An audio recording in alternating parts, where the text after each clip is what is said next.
la ministre de la Transition énergétique et du Développement durable, Leïla Ben Ali, a indiqué, mardi à Rabat, que la réalisation de la sécurité énergétique du royaume est au cœur des préoccupations du gouvernement.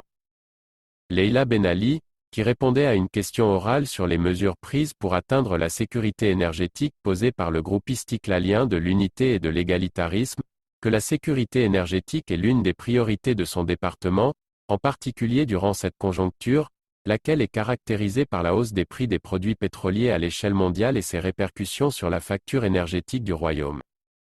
À cet effet, Leïla Ben Ali a mis en avant les mesures prises pour assurer les besoins nationaux en gaz naturel, ajoutant que le ministère a œuvré en faveur de la mise en place d'un plan d'urgence visant à satisfaire les besoins des stations de Tahadar et d'un Beni Matar pour générer de l'électricité, ainsi que les besoins du secteur industriel. Elle a, dans ce sens, mis en avant deux axes de travail. Le premier concerne l'accès, pour la première fois de l'histoire du Maroc, au marché mondial du gaz naturel liquéfié, avec la publication, par l'Office national de l'électricité et de l'eau potable, ONI, et l'Office national des hydrocarbures et des mines, ONHYM, d'un appel d'offres au niveau international pour importer les quantités nécessaires du gaz liquéfié via les navires et ce, à court, moyen et long terme.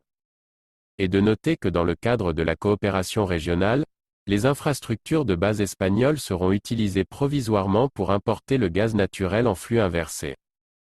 Parallèlement, Leïla Ben Ali a fait savoir que malgré la conjoncture difficile que traverse le monde dans le domaine énergétique, en particulier en matière du gaz naturel, le Maroc a reçu une dizaine d'offres de la part des grands producteurs mondiaux du gaz naturel, ce qui est un signe d'optimisme concernant les quantités demandées et les prix.